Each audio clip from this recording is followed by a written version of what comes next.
name is Serena Bufalino. I am the founder of Help Heal Humanity. My career started off as a special education teacher. When my students found out that there were kids in this world that did not have the right to go to school, inspired them. The concept behind the Haiti School Building Project was a small handful of youth in Toronto would help a small handful of youth here in Haiti. The Haiti School Building Project finally opened up last year, September 2018. It has successfully been running for 7 months now, and what I have seen is nothing shy of beautiful. One person with the support of others can literally transform the planet.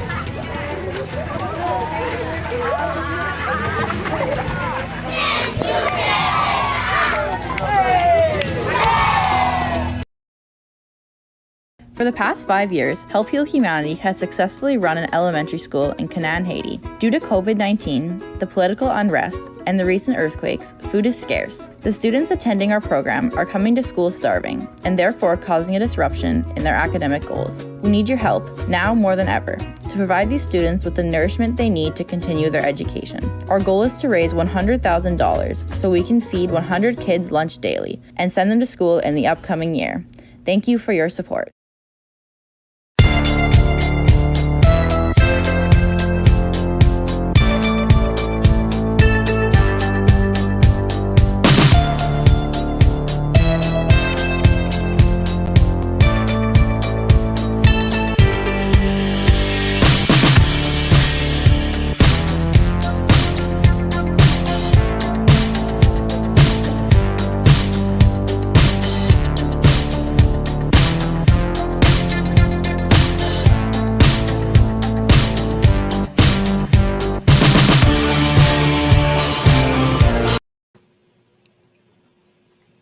Hello. Wonderful queen. I'm nervous because I'm at home and the Wi-Fi. You know, when I stay in the country, the Wi-Fi, I might get in the matrix. You know what? We're going to work it out. See, I hear the dinging of the bell already. So that's telling us we're going to be okay. We're going to be okay. How are you? I'm doing great. You know, every Thursday I'm always happy because I get to see the queen. Wow. I see you have Help Heal Humanity show $100,000 campaign. Did I sneak that in? Oh, okay. Is that what we're talking about today, Miss Barbara? That's like what they call it, a subliminal, like people knowing what we're trying to do, but we're not saying it out loud. No, we're gonna. I mean, okay. I see Serena just put the cat out the box, as they say. Yes, we. One of the things we're going to be doing, just to let everybody know, moving forward too, is that Help Humanity is on a campaign, and at the end of every show too, Serena's going to come up with her lovely self, with her awesome self, me or her, I, whatever, and kind of just do an ask. So I'm starting a little bit early by putting it in the title, but yeah, we're HHA is doing a campaign for $100,000, and it's not for our pockets. And Serena, I'm going to let you. It's definitely not for our pockets. And Serena, you know what? Since we're talking about it now, give a little bit give a little information about that. All righty then. So thank you for the intro, Barbara. Yes, so Help Heal Humanity, our charity formed in 2018. Oh no, am I in the vortex? I hear you. You're good. Okay. I see you and I hear you. I see you and I hear you. All right. So yeah, I'm going to apologize. I thought this was going to be okay. I'm here on my own. So yeah, Help Heal Humanity, we formed our charity in 2018. Prior to that, I, on my own with my students, had built a school in Haiti. So we successfully built a school. In 2018, we made Help Heal Humanity come to life. And part of what we do is our student sponsorship program in Haiti. Where in Haiti, it's called Canaan. It's just out, it's part of Port-au-Prince. And it happens to be in the area where the major gang violence is happening and the gang wars are happening.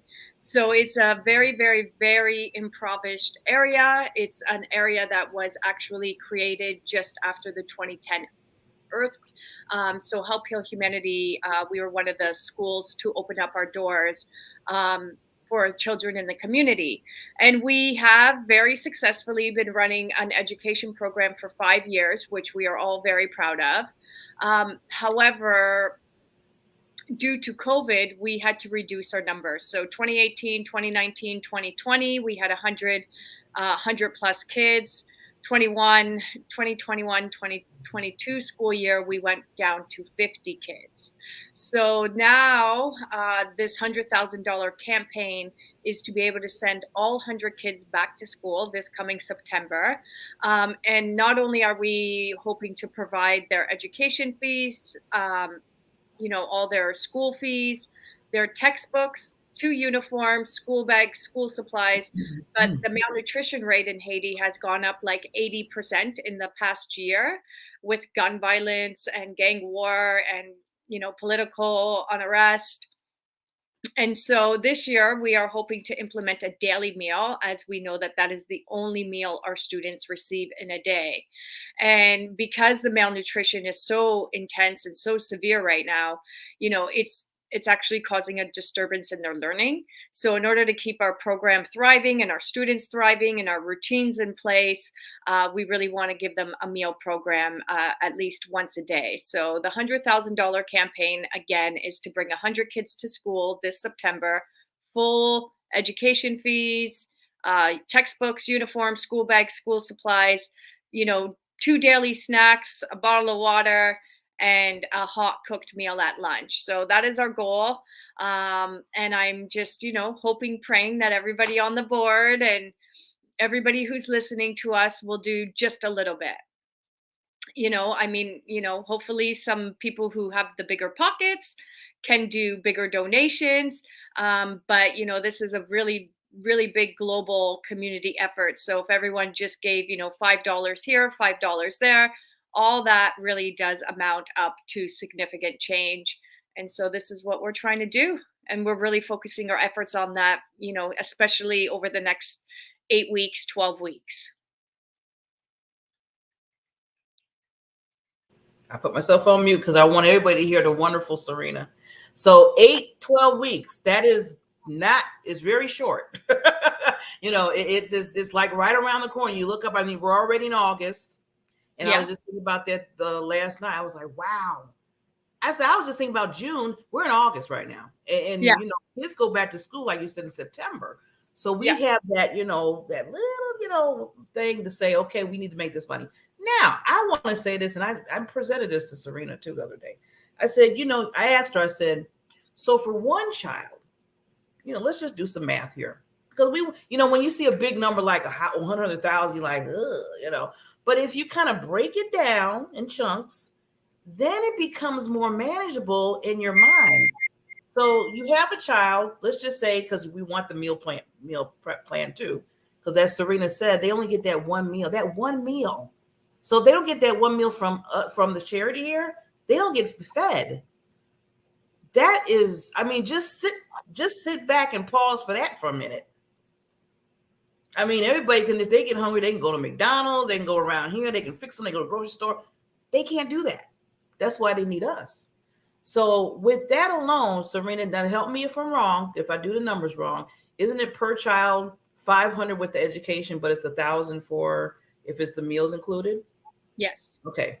So let's take the $500 first. Let's say we want to get that education going, we want to get them to school, right? So then you say to yourself, well, I don't really have $500 either. Well, you know what? If you divide that 500 into 3, how much is that?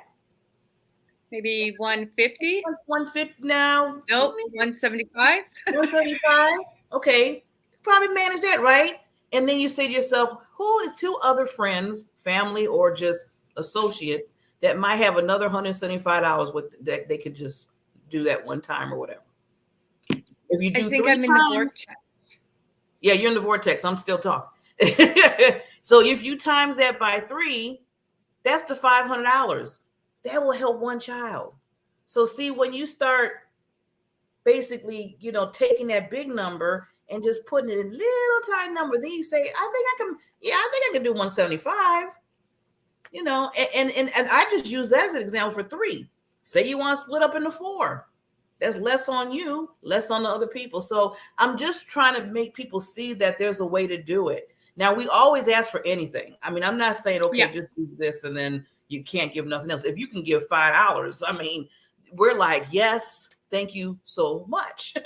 But we're just trying to show you that, each child and how the expenses for each child. And if you can do like a team tag of people, that might be a little bit easier for you to manage as far as finances. So I just wanted to bring that out. And you can do that with the 1,000 too. The 1,000 includes for each child with the food prep. Remember, again, that's the only food they're getting if they don't get it from us. So divide that out. Have an HHH party. Invite me and Serena. Believe me, you get Serena there, she's going to have the party. By the time everybody listens to Serena, they're going to be like, okay, let's do this. Let's go, charge. Look at her. She goes like that, but she's a bolt of just energy and of love. And that's one reason why I signed to be a volunteer for HHH, because just knowing Serena alone pulled me, but just understanding how it's helping so many individuals, small, I call them the little, the short people, the young people in our world that needs us, because they can't go to work. They don't do all that. They can't do that. So we have to be there for them. Right, Serena? Right. I know she's in the vortex right now. So I'm gonna put Serena there. I'm gonna put you down and bring you back up when you get fixed. Okay, let's see. Yeah. So I'm gonna keep it going because I know she's working with her internet. She's in the, as she always says, she said, I'm in the country. This is not doing right. But that's okay. When she comes back up, we'll bring her up. And when she, can't do it, we'll bring her up again. That's just how we do it. We're a team. We are a team. So I want to keep going because we do have a guest tonight as well. Because when we do our weekly, I'm just making sure I got Serena just to bring up when she's ready. We do have our weekly. Okay, that's not okay. We do have our weekly shows every Thursday, 9:00 Eastern time.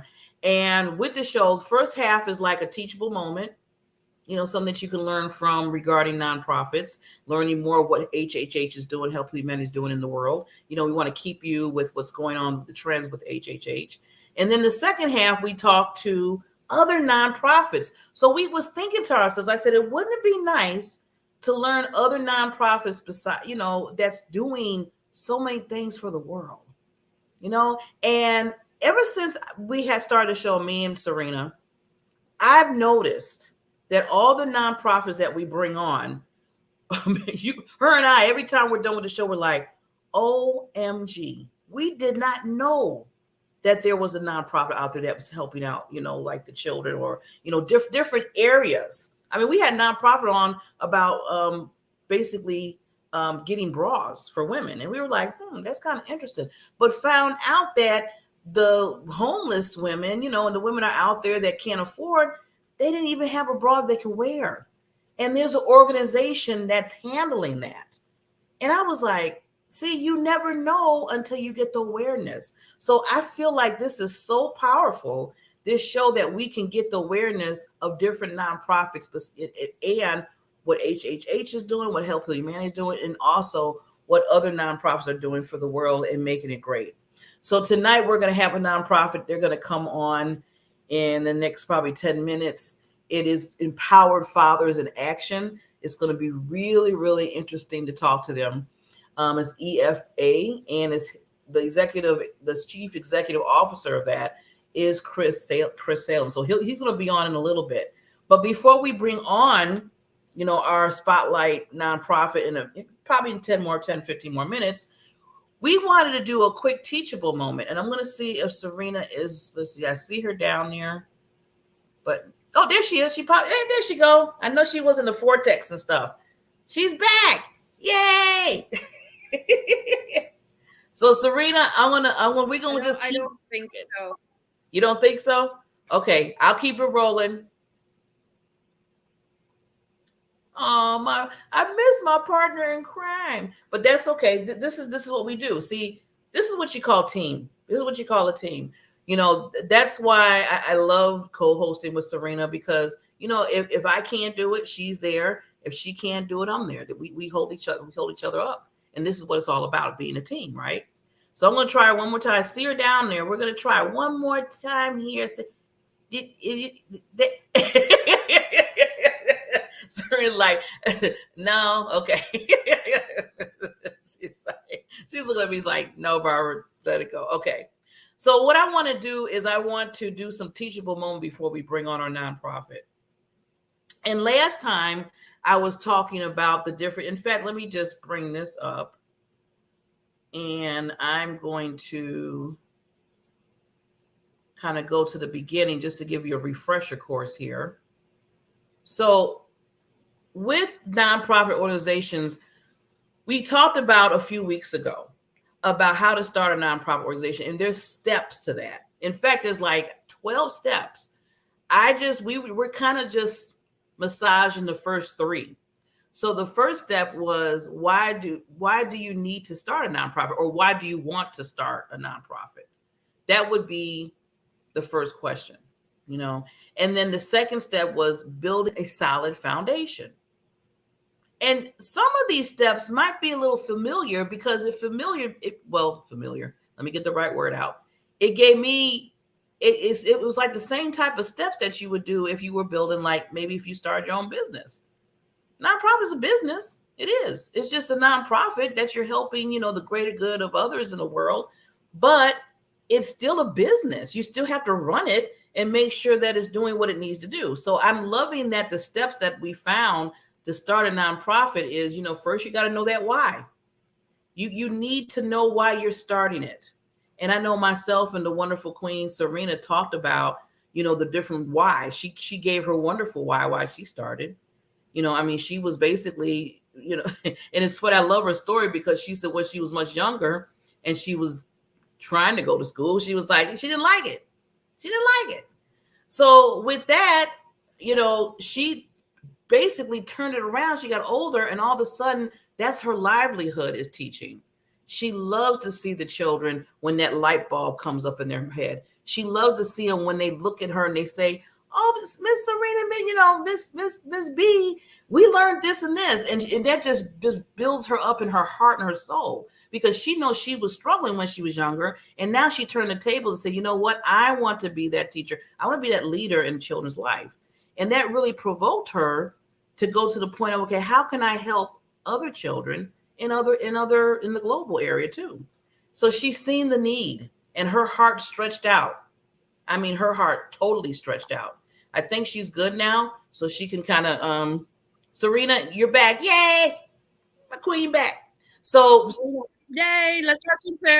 It's so funny. So I was just kind of doing an overview of the 3 first steps that we talked about when we're talking about starting a nonprofit.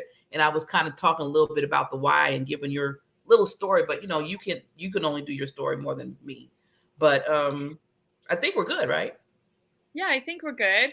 I think, you know, I think most people, when they go to start a non-for-profit, they're probably very sure of what they want to be doing. You know, for myself, starting a nonprofit was never really part of the plan. It was kind of just like it happened in my classroom as a teacher, as an educator, trying to, you know, inspire youth that they can literally do anything. And through the actions and the lessons taught in my classroom, we were able to step into the world and help other people. So we, you know, when Help Heal Humanity formed, we just wanted to help people, but we realized that, you know, we had to define our scope, right? Because helping people, like, that's a lot. That's all over the place. So I think the one thing that anybody should know is when you're starting your nonprofit, or your charity, just, you know, look at what you're doing. look at who else is doing it, look at what makes you different in doing it, in the way that you're doing it, in the area that you're doing it, because there's so many charities out there in the world, and we're all trying to do good. But sometimes it's better in the beginning, especially in the beginning, we were partnering with other organizations, to learn from them. But, it's a step-by-step process. I said, like, you could have the entire blueprint, but that doesn't always work either. So I think, from my experience thus far, I'd say just have a big heart, an open heart, a willingness to learn, a willingness to understand you're going to continuously make mistakes. Surround yourself with good people. Don't give up, because I think at the end of the day, the good heart, the good intention, it somehow gets seen in the world. And even though we we have to fight every day, I think, we're fighting for human rights. We're fighting for social justice.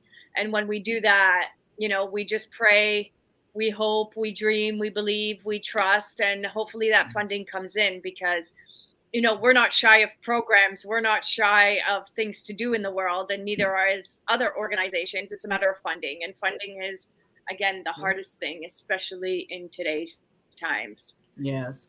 And, just to add to that, Serena, that's what we're trying to do. Mm-hmm. Yeah. Just to add to that, Serena, I was going to say, always when you're feeling those days that you're going through, or you're feeling like, oh, this is just rough, or I'm trying to get people to volunteer, or all that, because we go through all that. Serena goes through that all the time for years. But what pushes her into say, no, I'm going to keep moving forward, is the why, is the passion, is the purpose that she has for it. And that's why it's so important to have that at the top of your list when you're building your foundation of your nonprofit, because there's going to be those days, and you got to remind yourself that, you know what, I'm doing it for those children. I'm doing it for the ones that's not going to see any kind of food today. When that gets in your back, it just pushes you to say, you know what, I'm going to go a little bit more here. Yeah. See, that's right. I love her so. So yeah. So I want to talk a little bit about Serena, about the business No, it's plan. so true. I especially we at AG,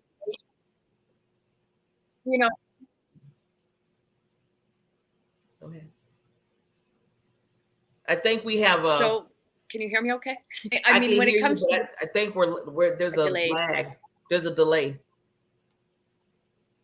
Okay. Well, I'm never doing this again.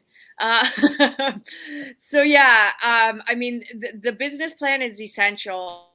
I mean, if you're going to be applying for grants, if you're going to be looking for funding, people always want to see what your plan is, what your vision is. Your business plan is like your strategic plan. They're kind of similar. And it's, what is your approach? What are your programs? How are you raising funds for those programs? Where, who is your target audience? Where those, how are you going to achieve your goals? So I think it would be, just like doing a business plan for your business is very similar for the charity. It's, laying out what you're going to do and the time you're going to do it and how you're going to do it. And again, if you're somebody like HHH, where you're working in, some of the poorest countries in the world, and you're working with extreme poverty and, injustices, you always have to be ready to maneuver at any given time. Like we have earthquakes in Haiti, we have emergency relief there, we have, problems with the politicians, we have problem with gangs.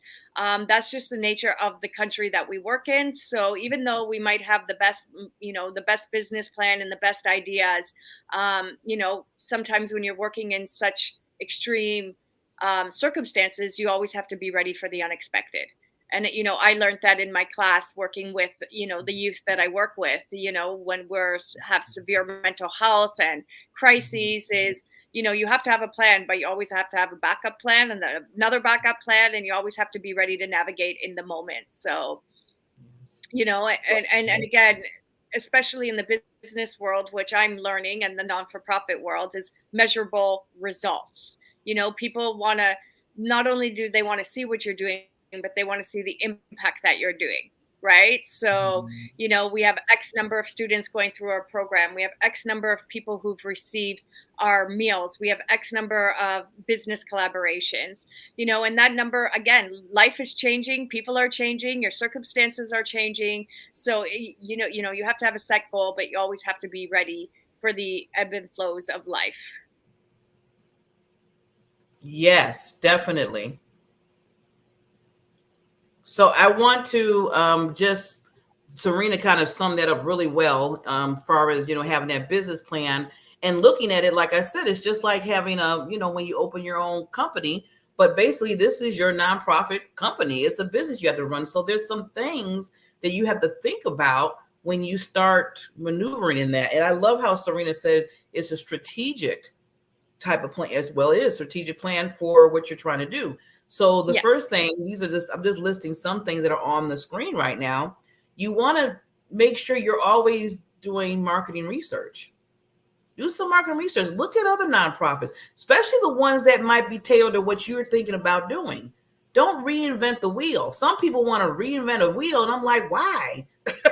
If somebody's doing it and doing it well, you can learn from them. You can ask questions.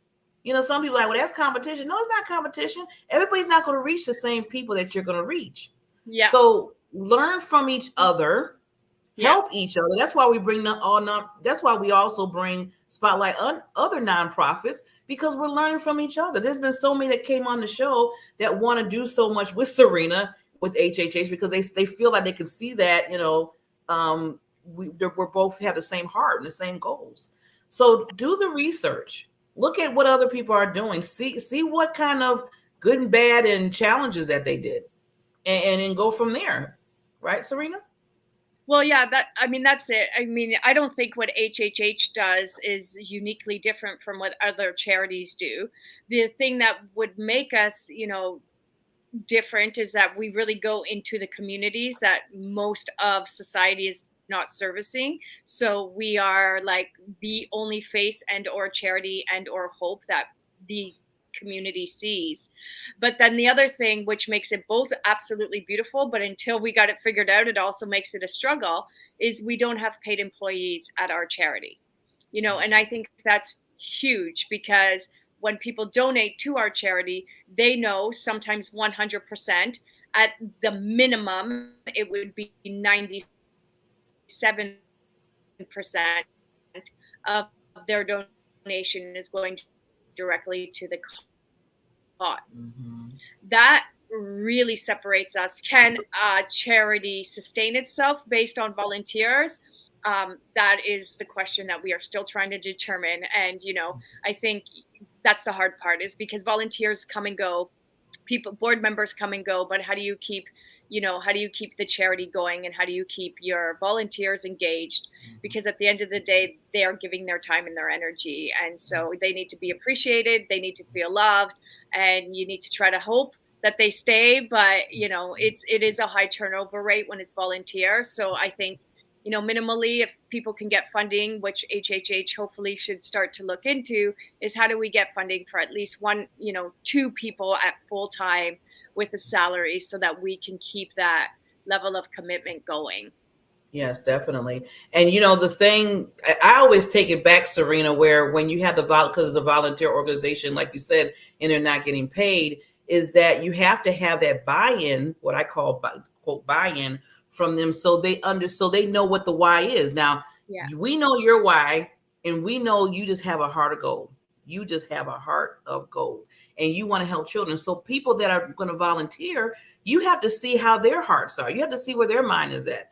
And then you got to check on their, and then you go into the part of, okay, how much time can that's the other part of it. But you really need to see, are they with Serena? Are they with Helping Humanity? Or do they believe in the cause? Do they believe in the purpose? And that's where you can hold on to some of those volunteers, because when things get kind of rough, like we said, a little rocky, and then they're always going to say, you know what, Serena, it's getting rocky, but I'm bought into this. I believe in this. I believe in the cause. Yeah. So yeah, no, I know, like we've discussed this before, choose your board wisely, because your board is actually responsible for your charity. As the CEO and founder, I am not like, I might have the vision, I might have the plans, but actually I don't control the board. The board actually makes the decisions. So, you know, that's why they say you choose your board wisely, because they have the voting power and they have the say to make the vision come true or not. And again, you know, these are things that you learn along the way. I think as long as your heart, like I think tenacity is key here. Determination, tenacity, you know, not giving up, not believing, and knowing that, you know, even when it gets tough and even when it's hard, this isn't about you. You are in an industry where if you are doing it for the right reason, and the right reason is the greater good of others, it's not about your feelings and emotions. It's about what you're doing for others. Queen, you hit it right on the head. Yes, it's about what you're doing for others. It's not all about you. That's why I always say take you out of it and put them in it. When you start putting you in there, that's when some problems happen. It's like, well, I want this. Why did this? And then you hear all that going on, and then nothing's being done for the individuals that you're trying to help. Yeah. So I know we got a few more time before we get to our spotlighted nonprofit guest, who is in the virtual room, and it's going to be an awesome conversation, I know, from Christopher Salem. And I just want to say, Serena, I know you're in the vortex sometimes, so we'll work with you. Yep, there we go. I knew that was going to happen. She'll be back. So just to wrap up our teachable moment session right now, and thank you, Serena, for again, you know, talking about that why, because it's so important. I mean, that's like we talking about the foundation of your nonprofit. That's the foundation. Believing in what you're doing, believing in the why, believing in the people that you're trying to help. So Serena made that very, very clear. And that's one of the reasons why I became a volunteer. You know, Serena's CEO of Help Heal Humanity, and she is amazing. I'm going to keep saying that because she is. But I became a volunteer because I bought into the vision. I bought into the why. I bought into that children need help in the different countries. I bought into the fact that if they're not getting food plans from us here through Help Heal Humanity, that they're not getting fed at all.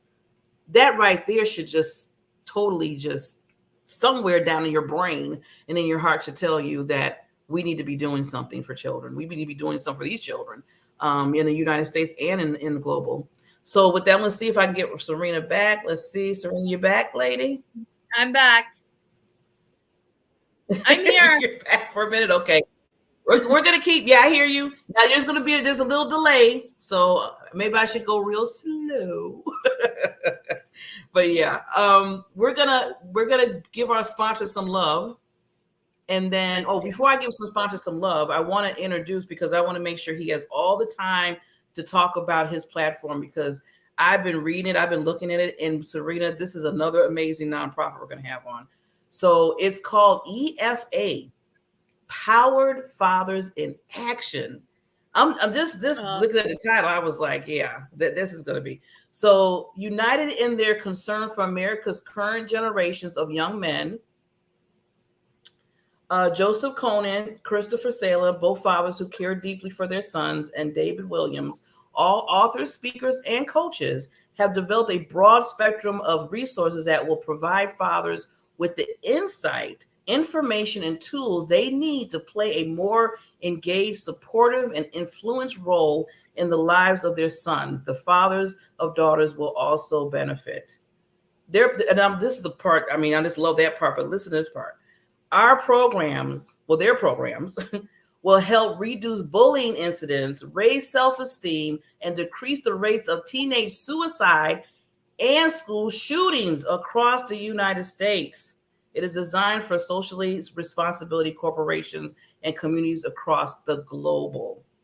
Wow. And all that right there is so much needed right now. In the news and everything, Serena. Isn't that awesome? So we're gonna listen. We're gonna get Chris on here, but we're gonna give some sponsor love here, and then we will be it is right back.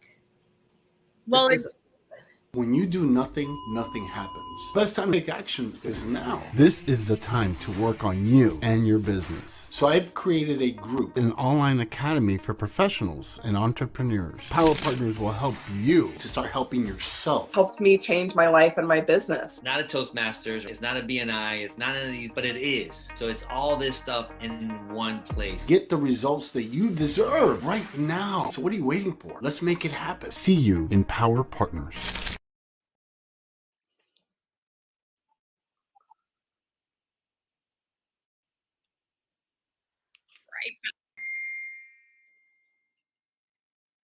Created a group, an online academy for professionals and entrepreneurs. Power Partners will help.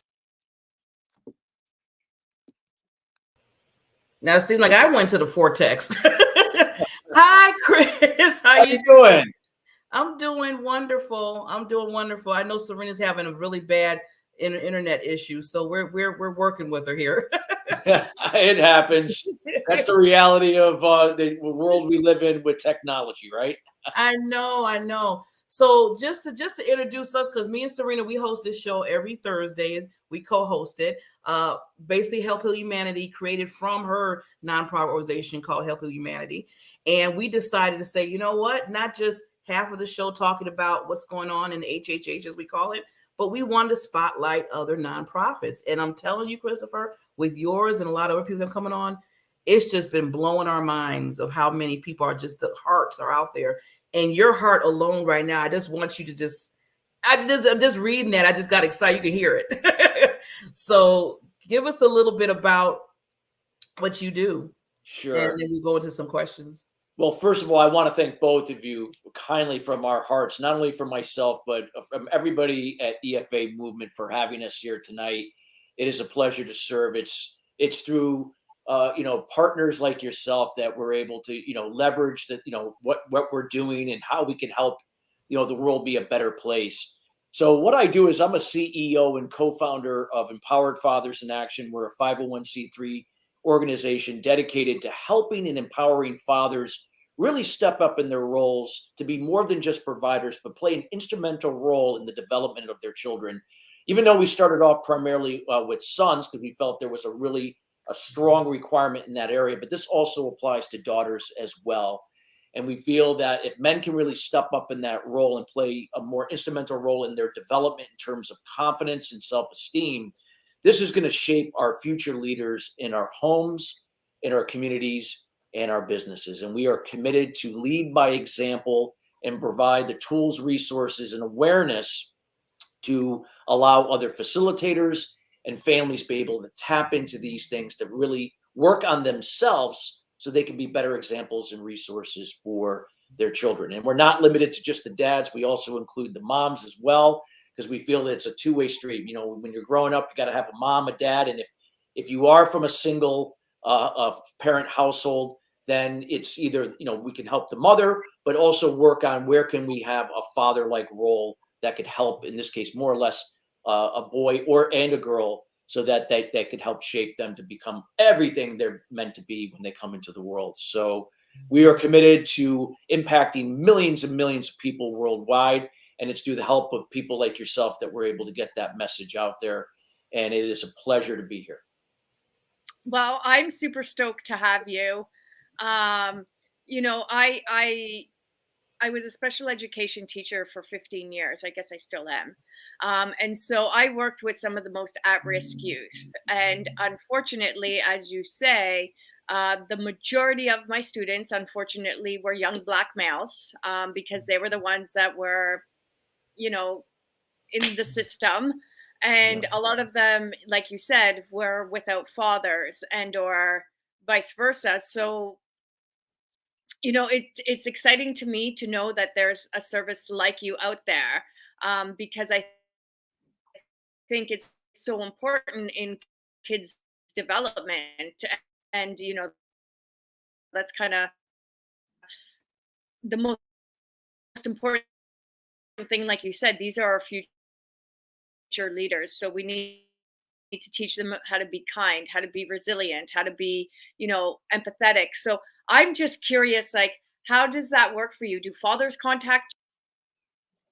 Yeah, no, it's a great question. Yeah, it works where either the fathers can reach out to us directly. We host workshops whether it's virtual and in person, depending upon their location. If we have facilitators, we're looking to bring on more facilitators to be certified in this process.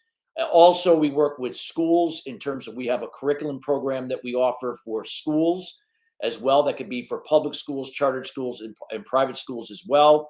And we also work through community centers and corporations as well. So we look at multiple touch points and how we can really create awareness to people that really see the importance of this, because we're looking to help people develop their own way of thinking, a different way of thinking, to take more ownership over their role and duties in life, and not feel they have to be dependent upon everyone in order to move ahead. We're all about empowering one to control the control they can, let go of what they can't. And through that level of confidence, we can bring people together where we complement one another, not depend upon each other. There's a big difference. Codependency is something that runs rampant in all types of societies worldwide. It's in government, it's in the schools, it's in families, it's in businesses, and it just leads to managing the problem and mediocrity. We're all about committing to that we could all reach our full potential. We could all complement each other. It's not about competition to outdo one another. It's about how do we serve each other by owning up to our role and duties in life and business, being accountable, and now complementing at a higher level to really elevate the world we live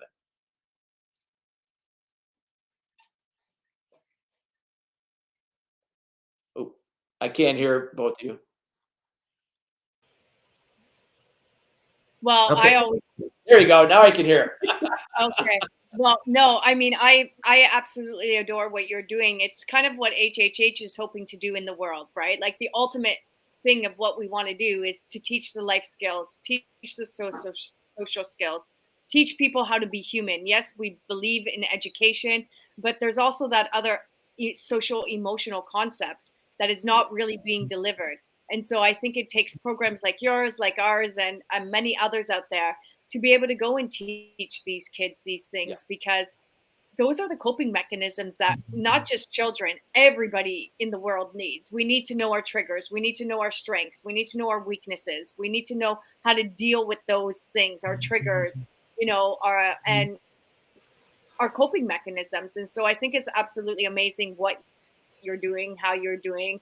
I'd love to have a conversation with you outside of this, because Absolutely. I think, our charities really align in, trying to create a different kind of thinker, beer in the world. How do people contact you? Like, how do people get your services? Like, what do we do? Yeah, absolutely. Well, I mean, our website is efamovement.org, best place. You can reach us out right there. You could also send an email to me either at csalem@efamovement.org, or better yet, you send it to my other email on my business side, which is chris@christophersalem.com. I get those emails, see those a lot easier.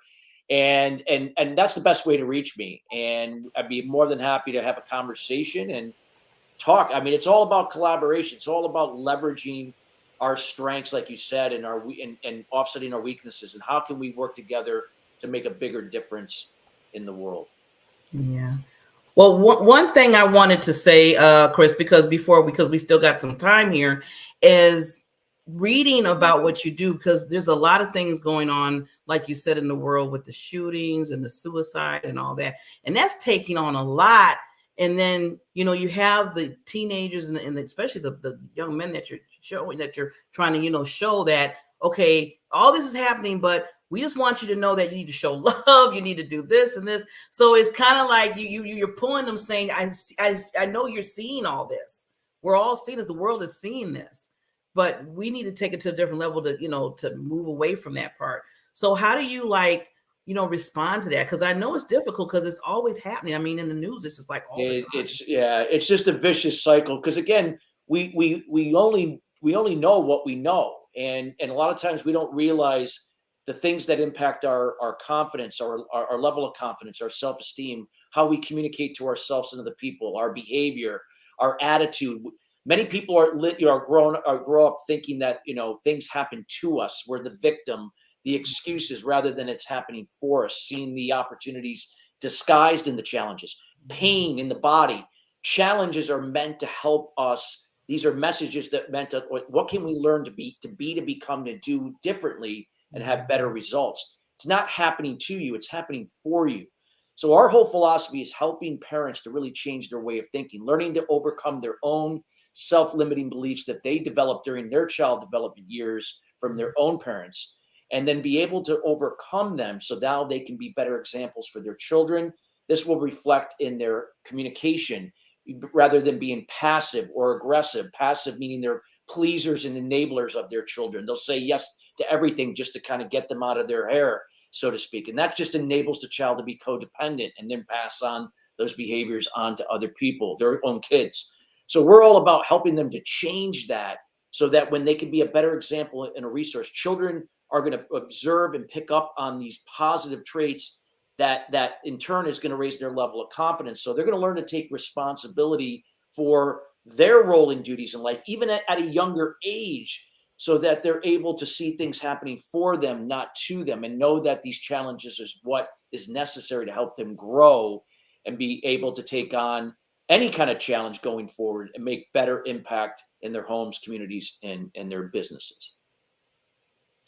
So what you do is kind of like a holistic approach. I'm hearing is you work with the parents. You work with the parents, so you're teaching parents how to break their cycles, how to have new routines, how to approach things differently. But then you also working with the children as well. Yeah, we have a curriculum program that we offer, whether if it's with the families or we do this through the classrooms through curriculum. It could be after school curriculum, where we could come in after school and do 1 hour sessions, 2 hour sessions, depending upon what the school allows for and so on. So it doesn't have to interrupt with, the curriculum that you have in place in your day to day. It could be something after and certain days of the week that we do. So it addresses both the children and the parents as well. And again, we can do this through virtual workshops. We do this in person if we have facilitators in those areas. It can be at community centers around the country. And then also we can bring this into corporations where they can, bring awareness to their employees, because this will have a direct reflection on how people show up in their role and duties at work to be better producers and complement each other rather than depend upon each other. And are you USA based mainly? We are USA based. Yes, we're headquartered here in Danbury, Connecticut, just outside of New York City. And we do have people all over the country that help us, and we are looking to expand and grow. We still got ways to go in terms of really getting a lot of people out there that we can touch people's lives in almost every state. But we're committed, and we're heading in the right direction each and every day. That is amazing. I'm loving, because just to show everybody and all the viewers that are watching us right now of their wonderful website, and it really breaks down basically how, where the effort is going, where the funds are going. And that's so important. I'm just not talking about just every nonprofit. When I tell people you're looking at nonprofits and wanting to help volunteer either time or money, get to know. That's why we want to bring them on. Get to know the person, get to know the people. That's what they're trying to do. And Chris, I like how, you have where I was looking where it said, the homes, classrooms, community, and corporate. Yeah. So you're hitting all four aspects of that. And that to me is, awesome. That's a great way to hone in on each one.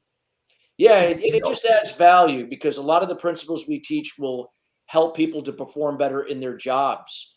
And also as parents, as spouses, and so on. So this really is like both life and business skills, in this case for parents, but for children, just teaching them how to think for themselves and learning how to become problem solvers early rather than later, and really learn how they can really, through raising their level of confidence, can learn to communicate from what I like to call their inner champion rather than their inner critic, and how that assertive communication in an interdependent way versus a passive or aggressive in a codependent way will impact their behavior, their attitude, their emotions, because emotions are happening for you, not to you. And while emotions can be negative, the primary emotion could be negative at first, they can learn that by taking just one breath, they can choose to respond from a positive emotion. A lot of people react out of their initial emotion, and they may say something that they will regret, or they'll do something that they could regret, like shooting up a classroom and then realizing just, what did I just do? You know, because they acted out of frustration, anger that had been built up. So these are the things that we teach that can be changed, that we can rewire this way of thinking. So this will impact them moving forward as they become adults, to be, in this case, you know, more innovative, creative, and just deliver more impact in the world.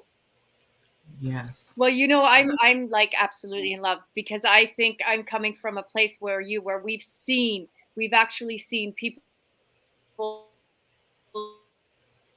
lives, community life experience in the classroom. And I was working in partnership with the government, so I only got some of the most extreme cases of child abuse, neglect, and or trauma, and or corrections facilities, mental health places.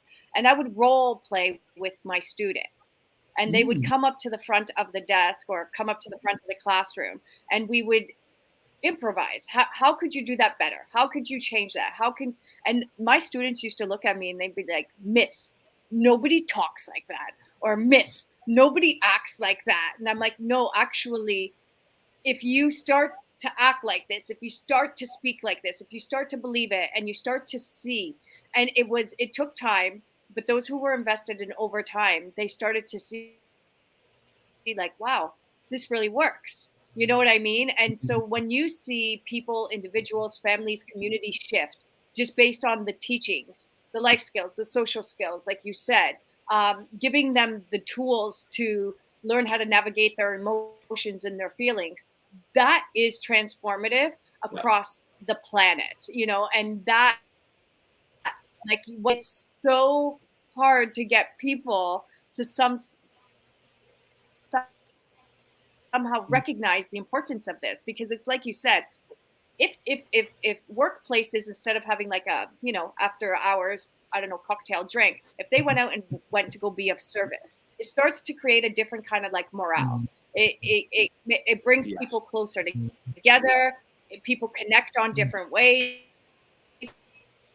People all of a sudden see things that they weren't aware of, and their heart opens up. So this service work that you're doing, that we're doing, it's really, it's not taught. Like, come on, use yourself for the greater good of others. You have a lot to give, because when you're helping others, actually your self-esteem, your self-worth, everything rise, your vibrations rise, and that's how change happens. And I just wish the world would recognize how these things that we do are so impactful. So I'm just, I really love what you're doing. I love what you're doing. Like you said, from the parents to the students to teachers to what I love what you just said is, because now you're leading by example, and you're being a resource. My opinion, there's no greater gift that you can give another human being or people is through your example on a consistent basis, daily basis, and the resources. Because when people can do for themselves, they're going to grow that way. If you constantly do for people, they become dependent on you. They don't grow. They become stagnant. They begin to regress. And then it just exhausts you. Now you become an enabler and a pleaser. And there's too much of that in the world. And we have to empower people to take responsibility. They can't just say, well, somebody else will do it, because nobody else will do it. It's just everyone's going to be waiting for somebody else to do it. And instead of somebody taking the bull by the horn and said, well, I can control this within my control, and that's what I'm going to do. I can't control that, so I'm not going to attempt to do that. I'm going to just focus on what I can control. And that's what the whole idea about EFA. It's about learning how to shift our way of thinking from the past and the future, where fear thrives. That's what activates limiting beliefs from our childhood to come into the moment, projects into the future, and then tells us we're not capable of doing this, this, and this. You're not good enough. Who do you think you are? To now, in the moment, what can we control, what we cannot control? And we can only control 5 things: our communication to ourselves and others, our behavior, our attitude, our emotions happening for, not to you, and your action. You can't control those same 5 things in other people. But as people, we get caught up in that with other people. We're trying to reason. We're trying to persuade them and convince them. We're trying to alter their behavior. We're trying to change their attitude. We're trying to control their emotions. We're trying to get them to do something that we'd like them to do. It doesn't work.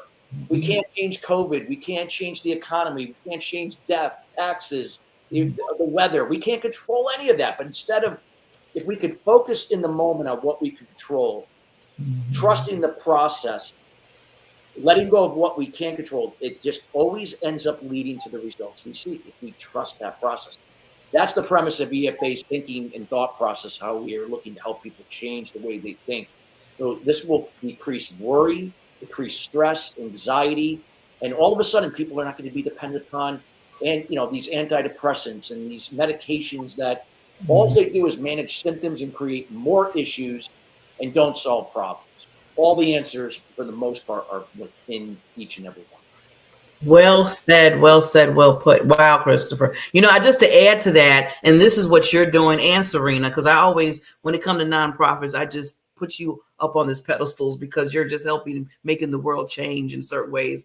But the biggest thing you're doing, Christopher, that I love, and like I said, Serena's doing too, is you're being an example. And we were just saying this throughout the thing, when people see that we had to be an example for them to learn and see what needs to be done. If you're not that example, then they're going to be confused and they don't know what to do. They're like, okay, they're the same what's going on in the world right now. We need to have more examples, more Chris, more Serenas, more myself, to be out there and lead those examples. And like you said, not to say, well, they'll do it, but we'll show you how it's supposed to look. Absolutely. And when you can be synergistic, something what Serena's doing, what we're doing, and now you're going to be more relatable to more people.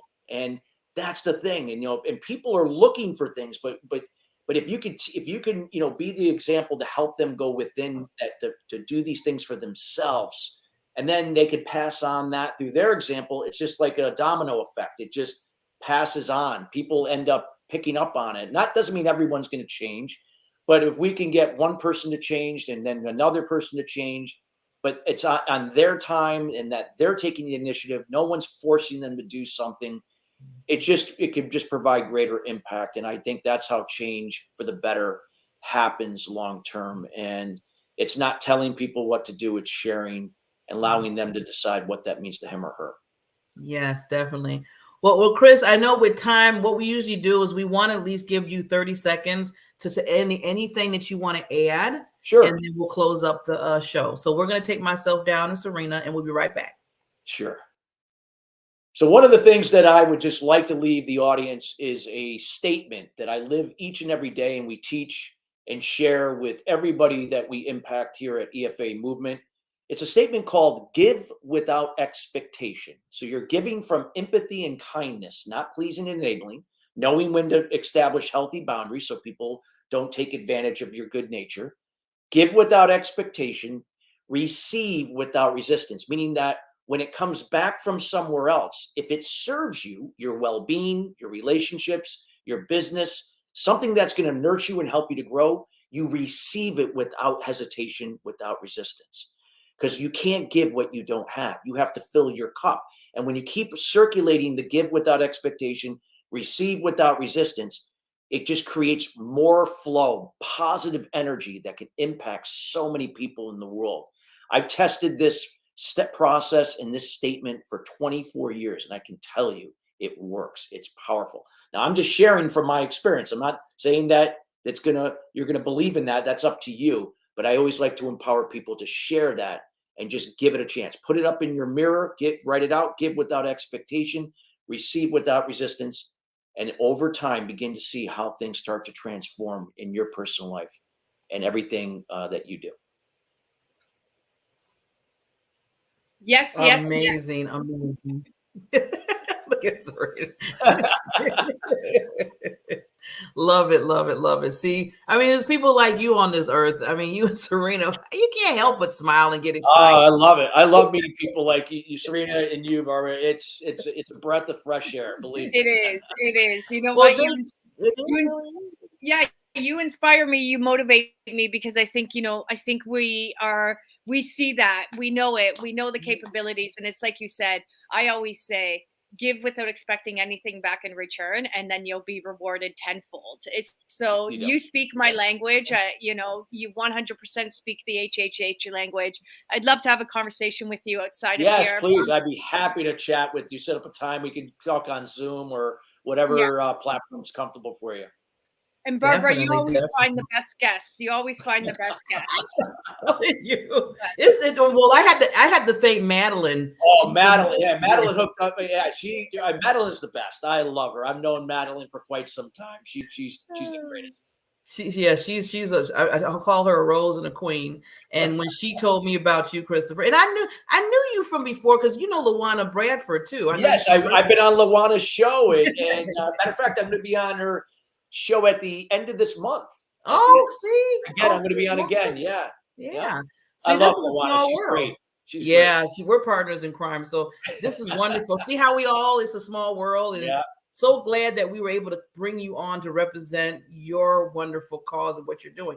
Now, we always say this too, Christopher, all our nonprofits we bring on Spotlight. You're always welcome to come back if there's some things that you're doing that you want to spotlight, certain events, whatever. Please just tag us and we'll bring you back on. We would love absolutely. We're working on a dad challenge. So once we get it all settled in, we will be in touch. Yeah, definitely. So just to let everybody know, please reach out for Christopher and his wonderful nonprofit. There's the website down below. They believe me, they would love volunteers, time, money, everything put together because it takes a team to change the world that we're trying to do. So we'll see everybody next Thursday. Serena, thank you so much being in the vortex. You did really well with technology. Love you, lady. And thank you so much, Chris, again. And like I always tell people, you know what? It's one thing to say that maybe you're struggling, but there's other people that are struggling more than you. So just put a prayer out there, put your heart out there, and just say, let's make a little change in the world so we can all benefit from that. With that said, we'll see you next week. Bye, everyone. Bye, everybody.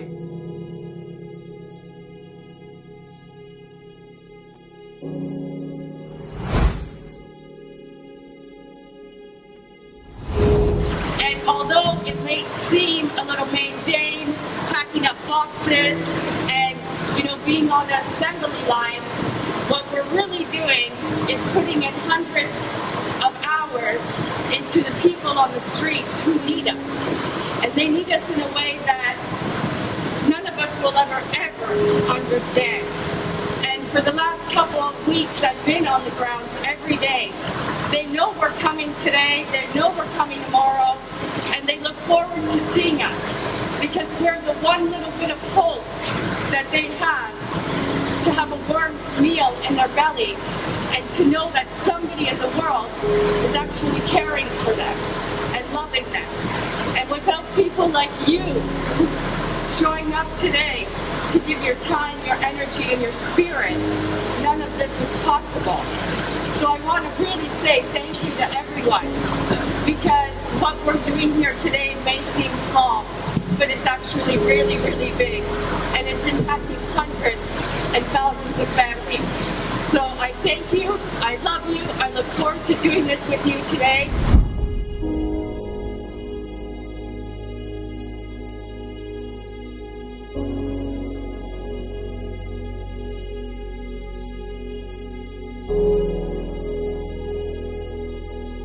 My name is Serena Bufalino, and I am the founder of Help Heal Humanity.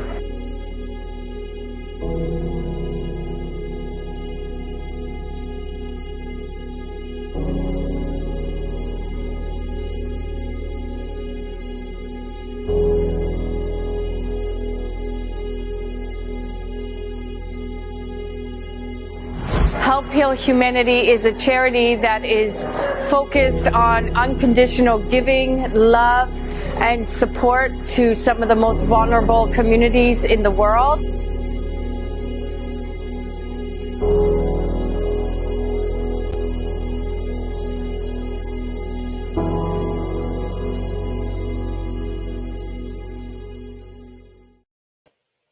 And you thought we was done. I am back because one of the things we said we wanted to make sure is, as you know, Help Heal Humanity has a campaign that's going on right now to help the children in the world in Haiti. And this is a thing that was put on the CEO's heart and all the members and the teams and the volunteers of HHH, including myself as a volunteer and the wonderful Serena Bufalino. We have our hearts out there to make sure children are getting educated and that's getting food in their belly. Right now in Haiti, right now, there are children that are starving every day. There are children that are not getting the education where we can just probably look on Google or go to YouTube or whatever and find everything that we need and learn from there. But we need help. We need to help those that are helpless. And right now we have a campaign that we're looking as a total of $100,000.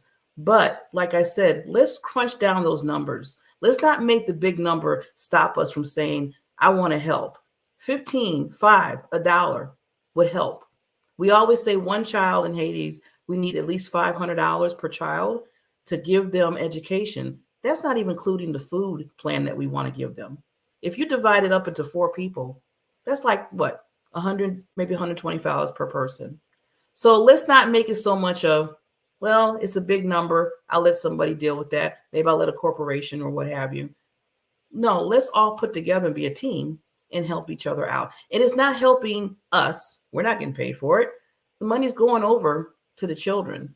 Every time I hear about a child that I know for a fact that's not eating and they're relying on us and all these other nonprofit organizations like Chris's organization, our organization, a lot of organizations, they're relying on us. That deeps in my heart and my soul every day. So just to let you know that I'm going to put the link here.